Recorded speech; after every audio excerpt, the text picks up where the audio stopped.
Israel Updates with Gadi and Mike Duran.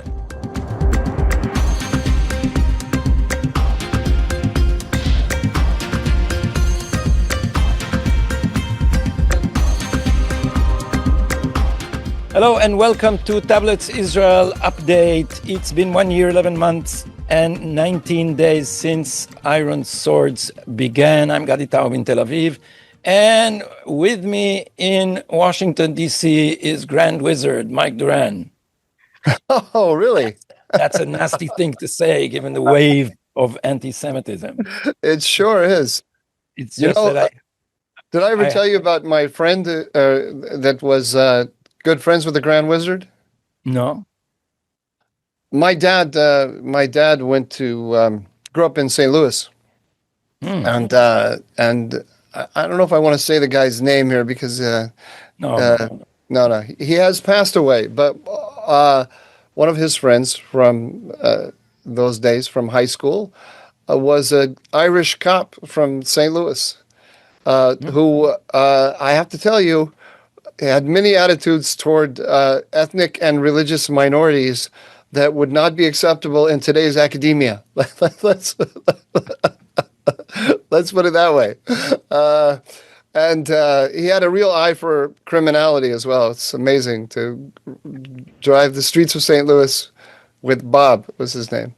Anyway, Bob retired as a distinguished detective from the St. Louis Police Department. And then he got a job in his retirement with the ADL. And I met the head of the ADL, and I told him, Jonathan Greenblatt, and I told him that check your files because you'll see. He got a job with the ADL because he befriended the Grand Wizard of the Ku Klux Klan, and then he would write reports for the ADL of what the Grand Wizard was thinking. And in my family, we used to joke about it because it was very easy for us to imagine Bob sitting with the Grand Wizard complaining about the blacks and the Jews. It was pretty much the way he saw the world anyway. I mean, there was an overlap, let's just say, an overlap that he could work with creatively. Yeah, but this is a criminal lawyer once explained to me that only civilians are silly enough to think that there is a difference between police and criminals, because they're meshed together, because the whole police intelligence are turned criminals. They're criminals that are made to cooperate as collaborators with the police. So half the police are just, overlapping like your friend Bob. However, Mike, there has been a lot that has happened this week. And we postponed this recording first we postponed it by 2 days because you were away, but then we postponed it by an hour and a half because we wanted to listen to Netanyahu's speech, which has ended not long ago. And despite the fact that we've been chatting before this recording, I don't know what you thought of it, and I didn't tell you what I thought. But first, we need to hear the headlines of the news. Okay. Gadi, as you just mentioned, Prime Minister Netanyahu addressed the UN General Assembly this morning. He defended Israel's military campaigns.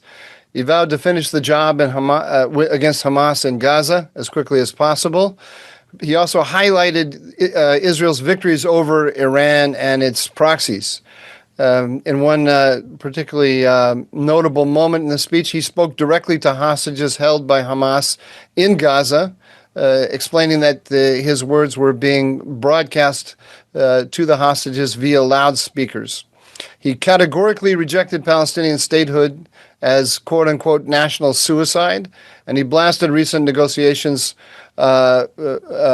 recent recognition by states and in the United Nations as gravely misguided. Recognition of the Palestinian state, pardon me.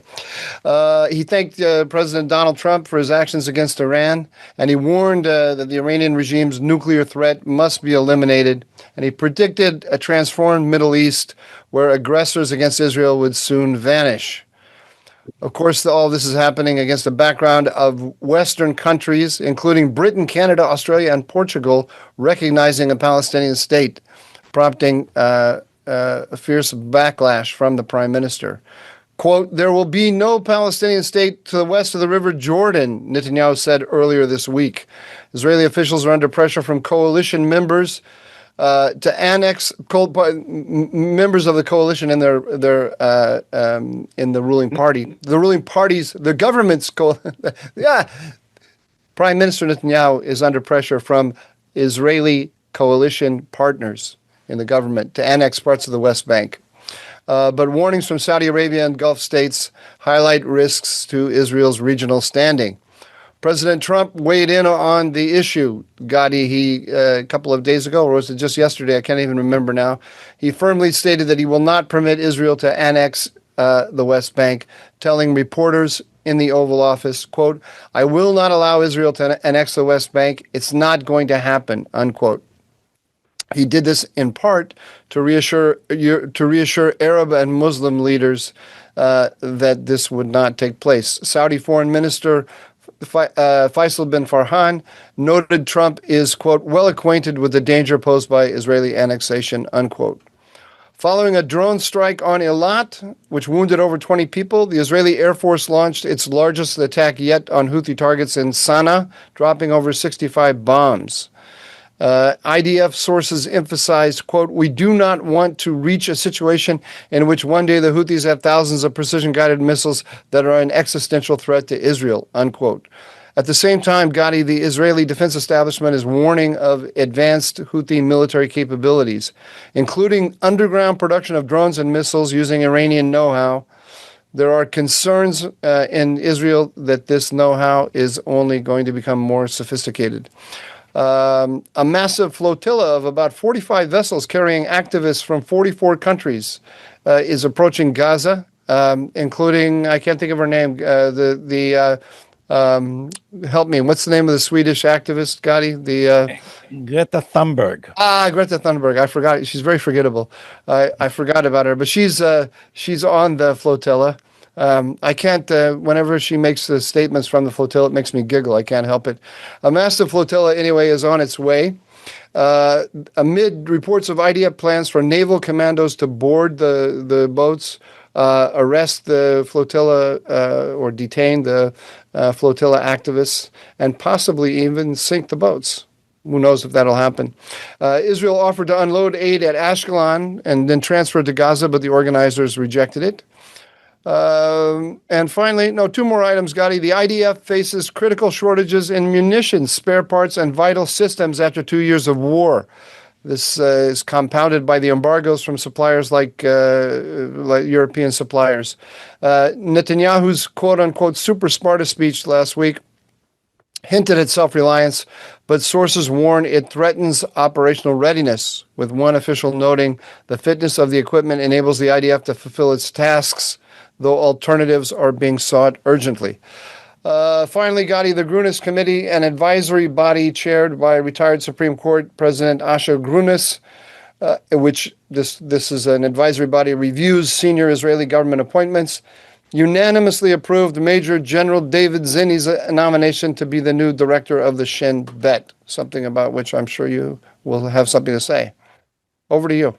Yeah, so let's start with a few remarks about Zinni, and then move to the Netanyahu speech, which is probably the most important item for us for today. Well, there's been a huge controversy over the appointment, first of the dismissal of Ronen Bar, the rebellious Shin Bet head, who did not see his duty as to report to the cabinet, as he's supposed to do by law, but declared his allegiance basically to the Supreme Court, which he said is the only body that is in his opinion can decide his future career. And so Netanyahu moved to appoint someone else, and that someone else was David Zinni. Now, who is David Zinni? He is decidedly not from the Ashkenazi leftist Oslo establishment. He is non-Ashkenazi, and he is from a national religious yeshiva. And so there was a whole campaign by the whole left to delegitimize him because he is quote unquote messianic and so dangerous. And this is after Ronen Bar. These people defended Ronen Bar, who is well, I would say a messianic peacenik, and Ronen Bar, who basically hunted settlers.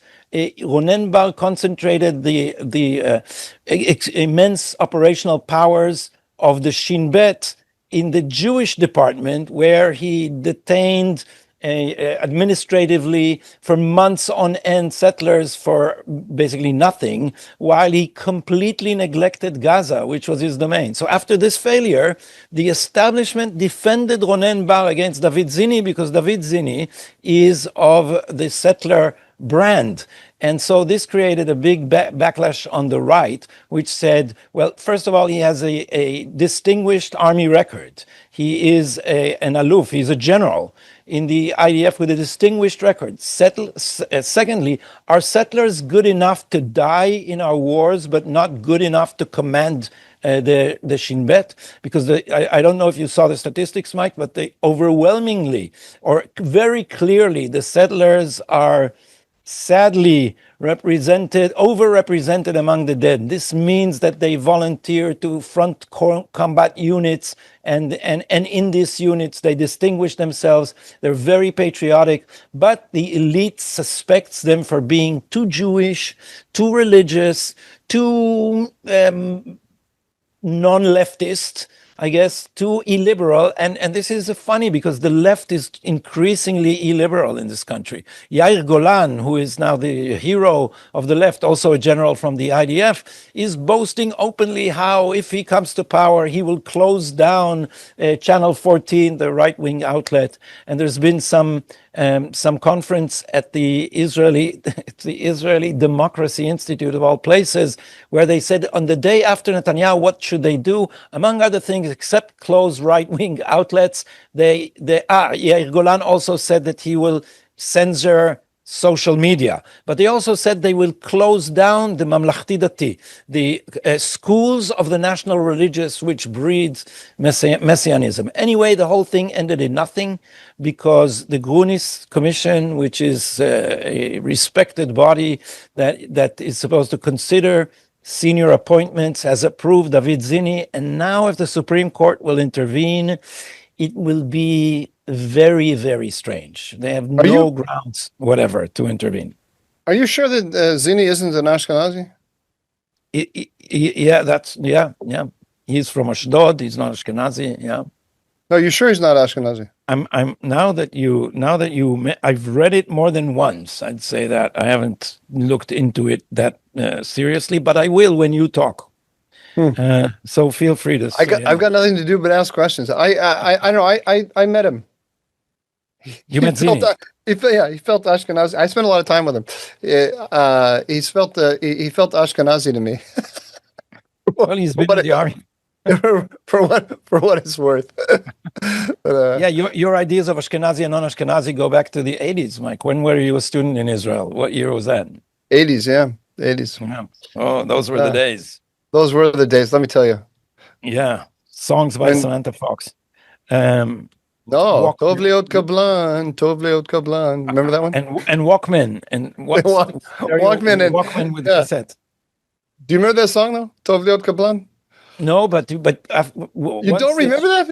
No, but so one after he Lama Geta Ashkenazi. He said because you're Ashkenazi. I'll send you the song by Tuna Gamzei Avor, which mentions everything from the 80s. You'll have a ball. Everything from your Israeli days, you will find that in that rap song. Well, by the way, Gamzei Avor, Charlie Kirk said, and Gamzei Avor means this too shall pass. Charlie Kirk, I saw an interview with him where they asked him for a favorite quote, and one of his favorite quotes was this too shall pass. And he said, I never thought of this. He said, you usually say it, people say it, when things are bad. But it's also good to remind yourself when things are really good to say to yourself, keep yourself grounded. Gamzei Avor. I never thought of it, but it's actually a good thing to say all the time. We in Israel are saying that now about Trump. That Oh yeah, yeah, that there's yep. 3 years of Trump. That 3 years of Trump, and we don't know what will happen next. We You don't. know, this is one of the, you and I will talk about anti-Semitism here, I'm sure, and Yeah, Tucker Carlson.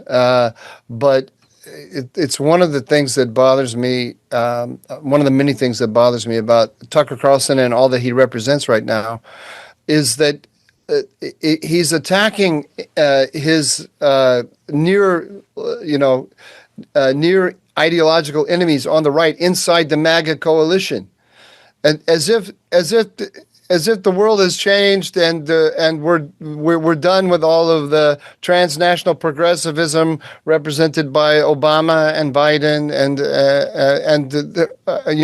that we're 9 months into the Trump administration, and this is going to pass, and then the other guys are going to come back, and we're going to be divided among ourselves. It's yeah. It almost seems disturbing to like say. Tucker Carlson is an agent of that wing now. He certainly seems like an agent Yeah, of Iran. And yeah. I'm not suggesting this is a real conspiracy that actually exists, but there are affinities between what he now represents and what they did.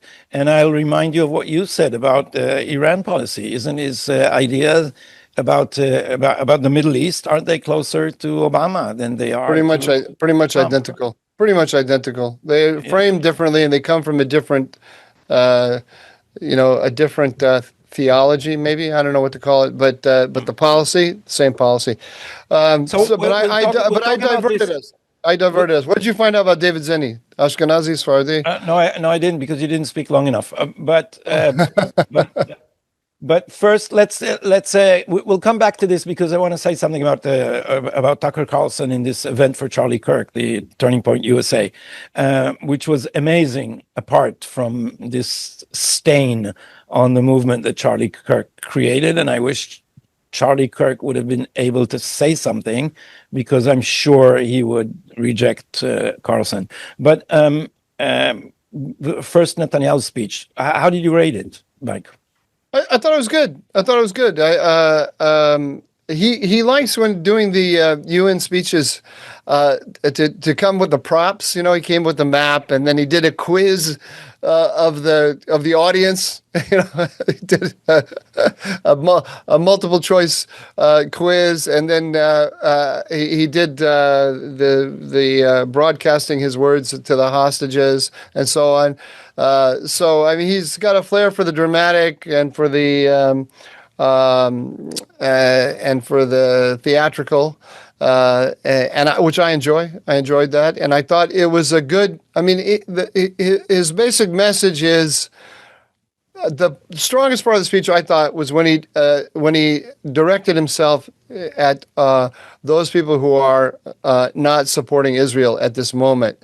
And he basically said, "You're a bunch of weaklings, and this is not going to help you. You've gone weak at the knees. You're buckling at the knees because you can't stand the pressure from your own left wing, from your own Islamists at home, and you think that by tossing Israel to the wolves, this is somehow going to save you, but it's not. You have to take a stand, and this is the place to take a stand."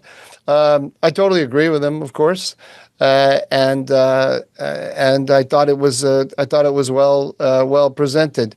I think he did a good job too. If you think he's got to have things like Charlie Kirk on his mind. I mean, he has to have France. France and Britain and Canada and Australia recognizing a Palestinian state on his mind. He has to have Charlie Kirk on his mind, the attack on Israel's legitimacy from the parties that have been usually reliable supporters of Israel. And I thought he did a good job of explaining to them why they're wrong strategically without getting down in the mud with them. He stayed enough above the fray. And clearly, the most of the speech was directed at Americans. It's a smart way to use the United Nations. And you got this platform, major platform in New York, and he talked to Americans. One of his messages with the placards he held up with the multiple choice questions was to say that all of these actors that Israel is fighting are attacking America's interests, Americans directly, and Israel is the front line of defense for America. And I 100% believe that message, of course, but I thought he delivered it pretty effectively. Yeah, one thing that struck me is how comfortable he feels because he improvised things in the middle. That was clear, and he had all these props and all these plans, of course. But as he came into the hall, there was this massive attempt by all Israel haters to make a big deal of leaving the audience, and he just stood there. He was unfazed. There was also people in the wings that were clapping. Obviously, some crowd came deliberately came especially to support him, and he felt at home there as he discussed. And I think Netanyahu is a very calculated man and very media savvy. He's making moves in the Israeli media that are surprising and infuriating to the legacy media, much like Trump is doing in the United States. I think we mentioned that he gave an interview to a Telegram channel, Abu Ali Express, of the new media. It's a good time to remind everyone that the first long interview which he gave to the Israeli media was on my podcast, which also infuriated Channel 12, Channel 13, Channel 11, and everybody else. It was an hour and 10 minutes, and we have it on our channel with Hebrew subtitles if you want to go back to that. But the UN is of the old media, and there he's clearly a master. This is where he grew up. He was an ambassador to the UN as his first his debut on the political stage was at the UN, and he knows that these gimmicks are going to give his detractors in the highbrow press an opportunity to mock him, but that doesn't matter. It gets some more attention. Trump does the same thing. It gets much more attention. These things are things that the media cannot ignore. And I thought, and of course, you touched on the main points, which are the most important, but he also answered very clearly the accusations against Israel. And I think he was extremely effective in that because the media, also in Israel, not just in the United States, is regurgitating this war crimes, genocide, starvation, idiocy. And there are very clear arguments, but it's one thing, Mike, that you and I would say it on Twitter 1,000 times to 1,000 idiots than the prime minister bringing the facts on the UN and now basically giving the answers to all these fake accusations to every Twitter user everywhere. So that the people who are the innocent bystanders who are interested enough to listen to such a speech now know that they are being lied to in the highwire press, at CNN, by Israeli journalists working in the American media, by Israeli journalists in Haaretz, by Haaretz feeding Candace Owens with lies and blood libels to use abroad. And now he used this stage very effectively to answer almost as a defense lawyer in court. He gave a performance that sounded like a speech in front of a jury, and that jury, as you say, is mostly the American public, but also the public of other countries. And I think what is going on, Mike, and we're going to discuss the gathering storm, the dark clouds of anti-Semitism. This whole campaign against Israel, which is financed by jihadists, which is motivated by anti-Zionists and anti-Semites of all stripes. This campaign is a campaign that has, and I'm not going to say it's all concentrated in the elites, but it has the elites are generating much of its energy. And then there is the public. And let me remind you of something that sounds trivial. You remember the Eurovision competition? Nobody in America is interested in the Eurovision competition. It's a song competition where I don't know why we are in Europe, but Israel competes in the Eurovision. And every Israeli pays very, very close attention to it. Yeah, I don't know. It's kind of a little bit of a kitsch retro kind of amusement, but Israelis do pay attention. And what we found, what was very striking about the last competition, is that in all European countries, the judges gave us minimal points, and the crowds gave us maximal points. Yeah. And this is not because anti-Semitism is not widespread. It is because the connection that Netanyahu is trying to make when he keeps saying, our enemies are your enemies, our victory will be your victory. The people who are demonstrating with Tommy Robinson in England are realizing that the fight that they are fighting is another branch of the fight that we are fighting. In fact, we are the front line, as Netanyahu keeps saying, of the struggle against barbaric jihad extremism. And this is a cancer in your own countries. And so when he points out at the Chamberlains of our time, the heads of states in England, in France, in Canada, in Australia, that have buckled in the face of anti-Semitism, he also reminds them that they are not taking care of their own countries. Now, if you connect this to Trump's speech, which I'm sure Netanyahu listened to very attentively, Trump's speech was saying the same thing in different words about the same progressive leaders bowing down before transnational progressivism, before uncontrolled immigration, and before the multicultural crowd, which is basically, and this is not Trump's words but mine, this is a Western autoimmune disease, which is letting in the very things that it purports to fight: homophobia, misogyny, racism, anti-Semitism, and so forth. I want to believe that the crowds who are opposing, the crowds that Tommy Robinson is bringing out in Britain are going to be friendly to Israel. But that's a proposition that needs to be tested. I don't like peasants with pitchforks. I don't like them. It doesn't matter what banner they're flying. I don't like crowds. I don't like crowds, demonstrations, pitchforks, burn it down. Makes me nervous. There's a lot of dark forces out there, and I know plenty of people who can hate immigrants and Jews equally. Oh, of course. I don't deny that. I'm not disagreeing with the thing you said. I'm just saying, be careful what you wish for. Be careful what you wish for, because look at what's happening here in the right in America, the Tucker Carlson phenomenon.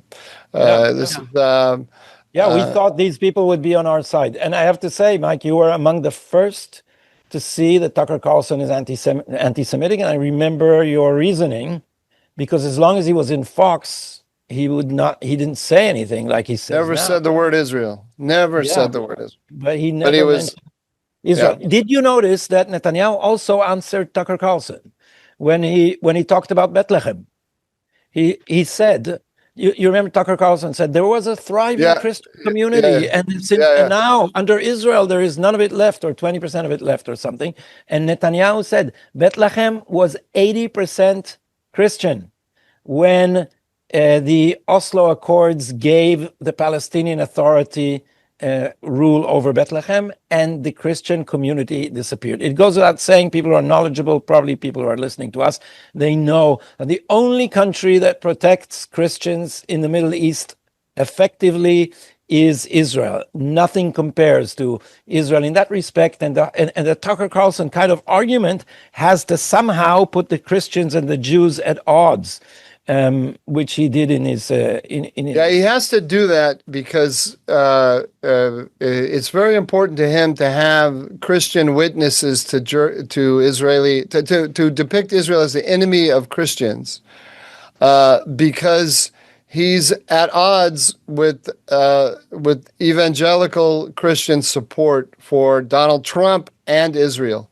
And so he has to try to eat away at that by saying, no, the Christian position is the anti-Israel position.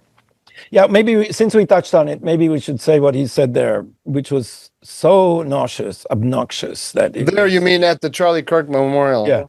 Yeah, there was a huge Charlie Kirk Memorial, as you all know, 90,000 people, overflowing stadium, very moving speeches, Charlie Kirk's widow forgiving the assassin, very emotional things, a speech by Donald Trump.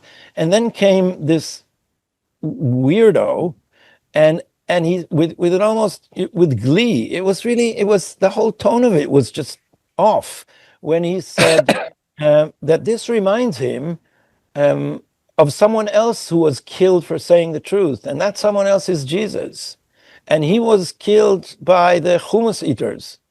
He didn't say Jews, but apparently he. Well, no, he said you can. The story was you can almost picture it in a smoke-filled room with a bunch of hummus eaters. So there was a conspiracy of the hummus eaters to kill the truth teller. To kill the truth teller, and by hummus eaters he didn't mean the Romans. So he made it clear, and then he laughed with one of his demonic laughs, or I don't know, weird laughs that are out of they're disconnected from the moment. You don't understand what he's laughing about. So Mike, we had a discussion before starting to record this show, and you said you were very worried about this, that you were shocked and surprised by how widespread that is. Aren't people realizing that Tucker Carlson is a bit weird by this stage? I don't know. It's really hard to say because I keep hearing from younger people that these ideas are gaining traction among them, and I see polls that tell me that this is the case. And he's clearly moved the Overton window. So we might say that this or that claim of his is crazy, and other people might agree that that claim is crazy, but they will defend him and they'll say, but we have to ask the question. We have to. This is the key question, and the key question is: does Israel have too much influence over the United States? That's the key. That's the key question that he's hammering away at over and over. And why is this the key question of the moment? I'm not quite sure. When I see all of the Chinese influence in American universities and Chinese influence on Wall Street and the threat that China represents to the American global system, why is the key question now? Does Israel have too much influence over the United States? But that's the question he's pushing. Sometimes he pushes it with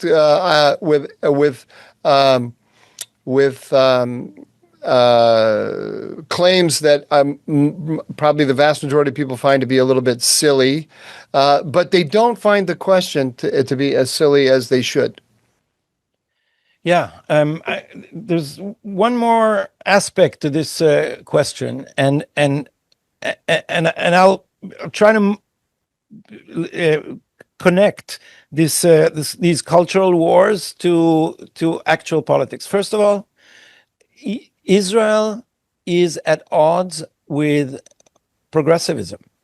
The progressive establishment, if you go to an American university, there is the established wisdom, the new common sense of the elites is post-colonial, and anti-Zionism is built into the methodology.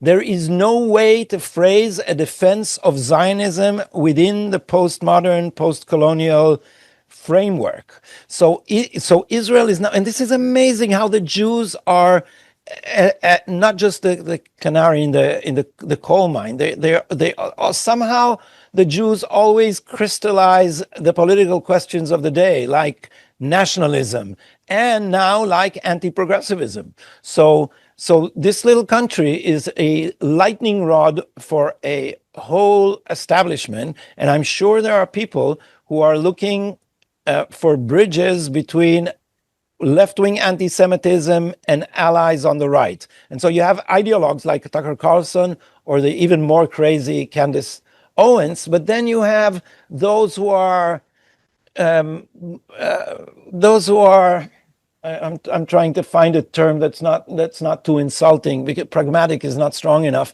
Like Steve Bannon. Steve Bannon told me in an interview that he's a Zionist. He said, "I'm a Christian Zionist," and now I'm not. I won't say he's joining everything Tucker Carlson says, but he's moving to that direction along with some of his heroes like Marjorie Taylor Greene and others. And so, in a way, this was to be expected. And part of this reaction is Israel is making a good case for the against the coalition of progressives and Islamists.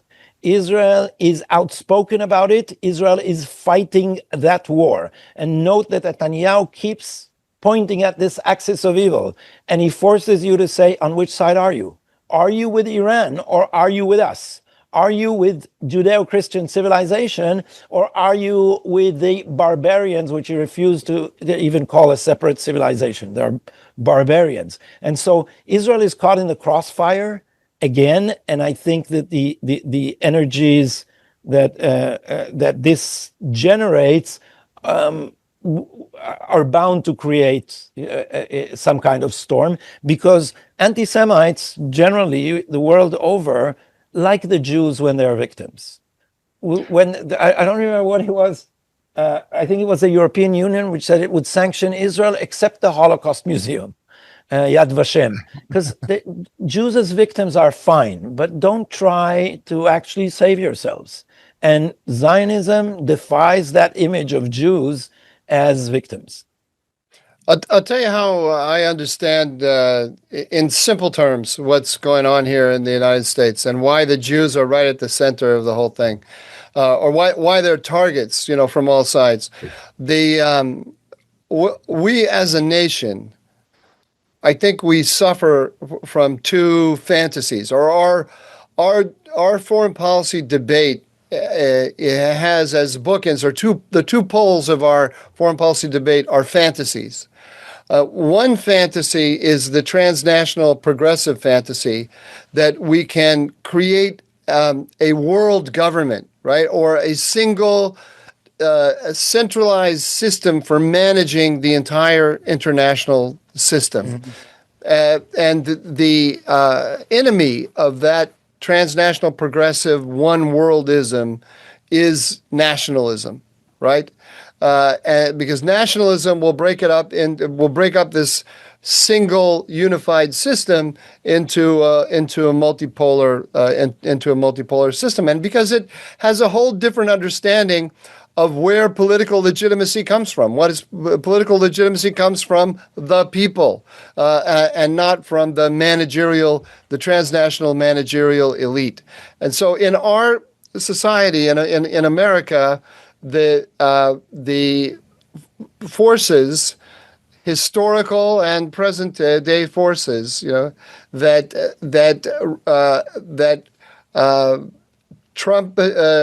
champion the nation and national sovereignty and constitutionalism and so on, are bound up with the Bible and the people of Israel. And evangelical Christians are in the United States today are some of the staunchest supporters of American national sovereignty, I guess we would say. Yeah. So that's that. So the Israel as the as a symbol of the evangelical Christian and just American conservative national sovereignty, Israel gets attacked. But then on the other pole is this isolationism. There's this other dream. There's this fantasy of creating one world, but then there's this other fantasy of retreating from the world, and that's the fantasy that Tucker Carlson is tapping into. That we can kind of hide behind the Atlantic and Pacific Ocean. These are our two great moats, and we can pull up the drawbridges and come back. And therefore, they are hostile to anything that pulls the United States into commitments abroad, which they distrust. The problem that they have in pursuing this fantasy, A, it's a fantasy, of course, but B, is that the evangelical Christians and the supporters of Israel on the right are supporting a cause that pulls us beyond the oceans into the Middle East, where they don't want to, where they think that from which they believe we can pull back, and so they're at odds with them. And to the extent that this is a rational foreign policy debate, that's what's happening. It's this clash of these two fantasy futures of the United States and the world. But of course, in both, whether it's the transnational progressive view or the Tucker Carlson or the isolationist view, both of them have views of Israel that allow anti-Semites to shelter very comfortably, because they start saying, well, Israel's the problem. So I don't think it's purely anti-Semitism that is driving all this, but anti-Semitism is giving a certain energy to these two fantasies. And how deep do they go into the public, Mike, in your opinion? I mean, is this primarily the work of manipulators at the top, or does it tap into a widespread sentiment? Because we in Israel tend to think that anti-Semitism is always dormant under any other national culture and can erupt. I would have told you. My view on this is confused. I would have told you a year ago that this is purely an online phenomenon and doesn't go deep into the public opinion. But a couple of things have happened that have me more worried now about this, or more concerned about it. One is I talk to younger people, and I don't understand what the hell they have in their heads. Where do you meet them? I meet them at events. I meet them through work, through my kids. My kids are in their 20s. I meet them through seminars I give, and I meet them through colleagues at work. And I listen to them, the way we all listen to people on media. And there was a time, Gadi, when I was teaching at university, when I knew exactly what was this is like 20 years ago, what was in the undergraduates' minds. I knew exactly what they were concerned about, how they conceptualized things, and so on. Today, I'm aware that I've gotten older, and the minds of the 15 to 25-year-olds, the world they live in is a foreign country to me. And I'm seeing lots of signs that they're being influenced by this phenomenon, which I thought was a very online phenomenon. That's one thing that bothers me. The second thing that bothers me is there aren't that many people standing up against this who aren't Jewish. The number of non-Jews who are standing up, recognizing it for what it is, calling it out, is troubling. The number of people who are entertaining some of what Tucker Carlson is saying is disturbing. The fact that he's taken seriously. I mean, look at the stuff he said. I mean, he said, or this. He's very careful. He's a very clever guy. He's very clever never to say the Jews did this, the Jews did this, but he platforms people who make arguments that bring us right up to the point of saying the Jews controlled Churchill. Churchill inveigled the United States to join World War II. The Jews created the atomic bomb and forced the United States and convinced the United States to drop it on Hiroshima. This is the beginning of the empire, of course, that is destroying the republic. Is the dropping of the atomic bomb. So he's redone World War II, which we all thought was a heroic effort by the United States. No, no, no. It was a very dark thing that the United States did at the hands of the Jews, who killed Kennedy. They killed Kennedy, and they're behind 9/11, and they got us into the Iraq War, and they just got us into the Iran War, and so on and so forth. Why didn't anyone? Clearly, Trump is not with these guys. Trump is working very close with Netanyahu. I think that we can. I'm taking a guess, along with Amit Segal, that Trump's declaration that Israel could not annex the West Bank. We don't say annex, we say applying sovereignty, because we're not annexing it from anyone else, and we've been controlling it for a long time. It was occupied by Jordan. It was supposed to be part of the Arab state in the original partition resolution in 1947. So we just took it from occupiers in 67. Jordan occupied it before we did. But Trump used that term, as Trump does, in rough terms. But I would not be surprised if Netanyahu was at least privy to that declaration. And there's certainly an interpretation to be made that Netanyahu was relieved, because I don't think Netanyahu wants to take that step, which he understands. There's very little to gain from the juro. How do you say it in English? De jure. De jure, and the jure applying sovereignty. But actually, in English, we don't say de jure. We just say the formal legal. You don't say de jure and de facto? You say de facto more than you say de jure. Only people who've gone to too much college have said de jure. Apparently, I went to too much college, but I never studied Latin, except the one sentence in Latin that I really cherished, except a pluribus unum, is non pissarum contra vindi. Don't piss into the wind. Okay. Yeah, it's from a sketch by Uri Zohar. But it sounds good, huh? Non pissarum contra vindi. Well, anyway, there's very little to be gained from annexing, formally applying sovereignty, to Judea and Samaria. We need to create facts on the ground and wait for an opportunity. And we don't need the controversy, and especially we don't need the dilemma of applying sovereignties to areas where we have an enemy population.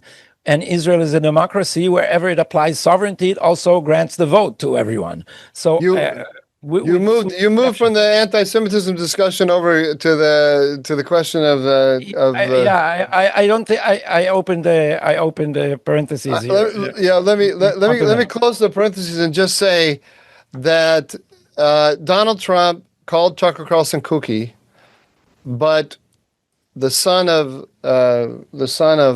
Tucker Carlson works for J.D. Vance, and J.D. Vance hosted the Charlie Kirk show after Charlie Kirk died, and he had Tucker Carlson on. So the administration, Trump has not made Tucker Carlson persona non grata to the administration. I think he should. Yeah. But I understand why he won't. But this is, I'll tell you what people are worried about here, and Vance has been suspicious has fallen over Vance's stance towards Israel, and I heard it from a cabinet minister in Israel who said, "Look, I followed Netanyahu's first state visit to the United States. He was the first foreign head of state to be invited to the White House. He had a meeting with Trump and Vance together, and Vance tweeted nothing about it afterwards. And then Netanyahu had a meeting with Vance alone, and again, that had no trace on social media. And I remember also thinking that his body language was, but that's, I may be reading stuff into the situation that Yeah, was they not. may look. But if, This can all change. He's a politician. The point here is not to demonize J.D. Vance or to exonerate Donald Trump. The point is to say that Tucker Carlson is powerful. He's a power on the right. He's a power that has to be taken seriously, and nobody in the media or on the right, in the MAGA media on the right, or in the administration wants to make an enemy of him. They don't want to, so they're tolerating him, and this is except Ben Shapiro and Mark Levin, who are outspoken against these things, and they're Jewish. Yeah, and this is what I'm trying to say is that once you get outside of the staunchly Zionist Jewish groups, the number of people who are speaking very clearly on this issue is smaller than I would like it to. I've got to be careful. I'm not following everything that everyone says, so maybe there's some real notable exceptions that I'm missing. But I sense I did a tweet yesterday or day before about Megyn Kelly. Because she's playing footsie with Tucker Carlson, and she knows what she's doing, and Piers Morgan also, is playing footsie with that, because they all want a piece of his audience. They don't want to alienate his audience, and that this is a worrisome thing to see. Yeah. So my last remark on this would be that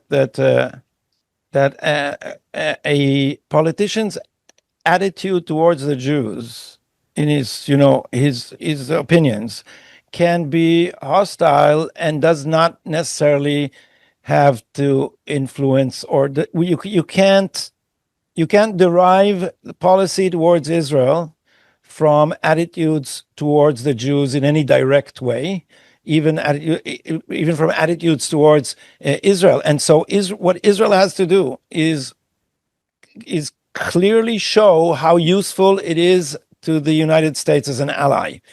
And I'll give you it has to do two things. Go ahead. I agree with you, but I want to add something to that. Yeah, so supplement my comment with yours, but what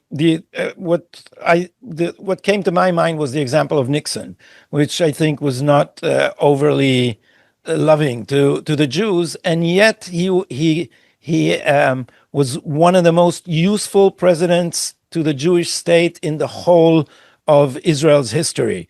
Maybe second after Trump. Would you agree? You took my second point away. I was going to make exactly that point. I was going to say that that is because mediocre minds think alike, Mike. Gadi, that was. I'm talking about myself, not you. I don't. Yeah, I was saying, don't put yourself down. I think a lot higher. You're above average. More than half the people are above average. Yeah. It's yes. Yeah. So that was your point. You've nothing to add? Yeah, just that Nixon I think Trump is the most pro-Israel president that we've ever seen, ever, and I think Nixon is number two. People don't know this, but Jason, I've argued this. I've argued this in print. We don't need to go into detail into it now. All this stuff that Clinton, that nonsense. Nixon, and Kissinger too, by the way. But this is not. These are controversial positions, but Nixon is the greatest example of what you're talking about, because you can find all these tapes where he's half drunk talking to Bob Haldeman about the Jews and the way they are, and they'll stab you in the back, Bob. They'll stab you in the back. Can't trust them. But he was a great friend to Israel. Did we ever? But I was going to say the second point I was going to make was you said it has to be useful to America. Israel has to be strong. That's number one. Has to be strong, and has to put. Has to be strong. Has to want to be useful to America. Has to be mindful all the time of helping out, but it has to put American decision makers before very clear decisions, like Netanyahu did with Operation Rising Lion. Do we go in? Is it in our interest to go in and help them destroy the Iranian nuclear program, or let them continue to do it on their own? Right? Yeah. That's a great kind of dilemma to put in front of an American president. Yeah, and we don't know. This could have been a very ballsy gamble, but it also could be just very well coordinated, and we don't know. We don't know the game. We do. You said, Mike, last time. You said last time that Trump often waits in the wing to see whether something is a success. So, wait, when you say this is coordinated, I thought you were talking about the attack on Iran. Oh, I'm talking about the attack on Iran too, which was coordinated, but I think that Netanyahu was the way I understand it. He probably also made it clear to Trump that he would go in anyway. And yes, I think but the American attack on Iran was not coordinated. Yeah. This is a fact. This is a fact. The Americans decided only 4 days after Netanyahu. I know this for a fact. That's amazing. That's amazing. And this is great statesmanship. And notice how sensitive Netanyahu is to the American fear that Israel is dragging it, or anyone is dragging it, into wars it's not interested in, and he keeps aligning himself with the United States. He keeps thanking President Trump. And this time he quoted in his speech the German chancellor, right? Am I right? Did I imagine this? That he does the dirty work for... he said that Israel is doing the dirty work for the West. So this all goes back to the same point, that the question of framing the war in Gaza is a way to frame the two political camps all over the world, the red-green alliance, which is Islamo-communism, or Transnational progressivism. Yeah, and we call it avatiach. It's green on the outside, red on the inside. Yeah, but the thing, I borrowed that because the watermelon thing began with the not with jihad. This is the Hamas and the green flag. It began with environmentalism and communism. Oh, okay, green and they red. Called it the watermelon agenda. They wrap it up in environmentalism, and what you get is communism.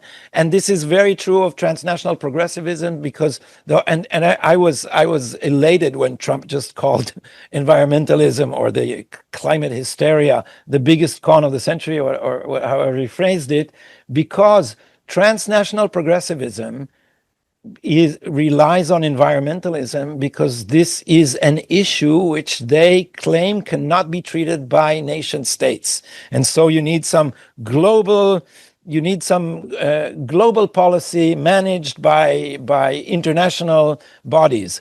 And we didn't discuss that, but I think our friend John Fonte would have probably was delighted by Trump's speech, because the theme of that speech was not Israel. The theme of that speech was nation states against transnational progressivism, and the fact that he stood in the United Nations and just trashed the institution was just a delight. Gadi, I have a terrible thing to tell you. We're running out of time. Yeah, my dark Jewish overlords won't allow me to go on any further. I'm going to have to hang up on you here. On the question of the avatiach, it made me think, since it's green on the outside and red on the inside, and you said it used to be the green agenda and communism, and now it's the Islamic green and the communist red. It made me think of our friend Greta Thunberg. After there's peace in Gaza, she went from being a green activist, climate change, to being to being a pro-Palestinian person. Hamas. Yeah. Pro-Hamas. After the Gaza war ends, what is she going to do? We should start. We should ask our listeners to give us in the comments ideas of how we can employ Greta Thunberg afterwards. What she can, well, what will be? What's her next act? What's her next act? I'm a little bit worried. I'm worried. I'm worried about her that she's going to run out of issues.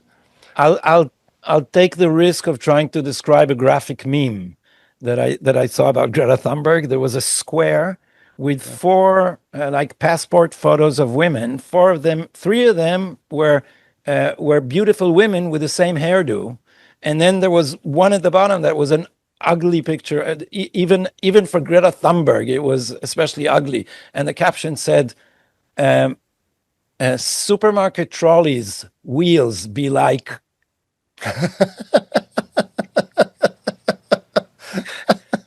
One of those things. Okay, Mike, do we have time for a dumb mistake?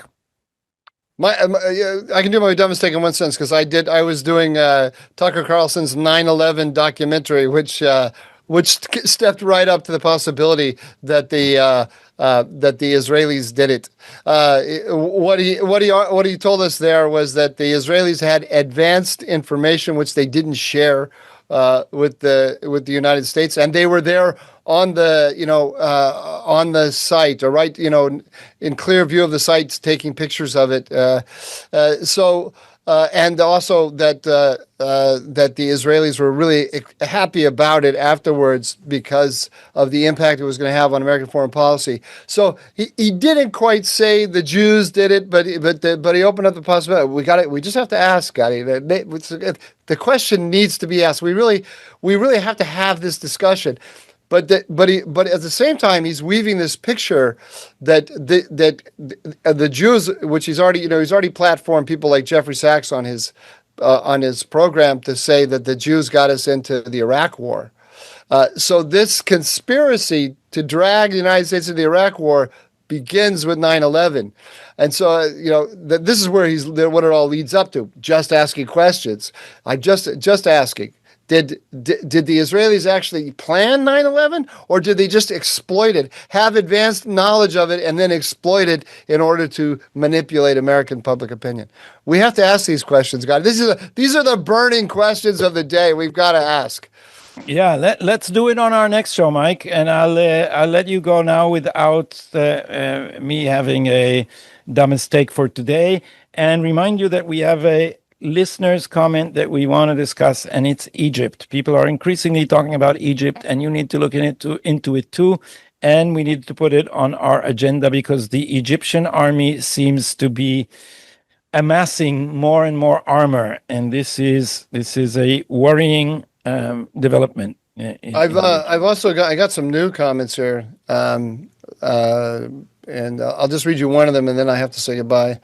I'm reading you the shortest one. A lot of people, I'm going to do two, actually. A lot of people did remember laughter. And so those of you who remembered laughter know what I'm talking about. Thank you. I appreciate your friendship.